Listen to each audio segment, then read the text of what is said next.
ছিলাম দ্বিতীয় ব্যোমকেশের শুটিং আবার 19 আগস্ট থেকেই শুরু করব এবং এবছর ক্রিসমাসে অমৃতের মৃত্যু আসবে এবং অমৃতের মৃত্যু আমরা শুট করছি ডুয়ার্সে এবং গরুমারা ফরেস্টে সাঙ্কালিটোলা যে জায়গাটা উল্লেখ আছে গল্পে সেটা নিয়েই এবং ছবিটা অনেক বেশি ভাবনা চিন্তা হচ্ছে। হ্যাঁ, স্বপননীতি ঠিক বলেছে, আমরা অলরেডি কাজ শুরু করে দিয়েছি। ছবিতে বাড়ি ফাড়ি উড়িয়ে যাওয়া আছে, অনেক ব্লাস্টস আছে, মানে আরো বেশি একটা অ্যাক্টিভ ব্যোমকেশ দরকার, সেই জন্য ব্যোমকেশ আরো রোগা হচ্ছে।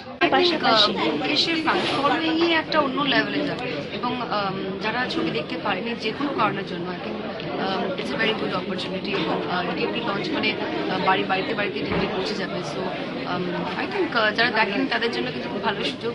হারার ব্যোমকেশ দেখুন, আপনাদের খুব ভালো। রিলিজের পেছনে দুটো কারণই সবসময় কাজ করে।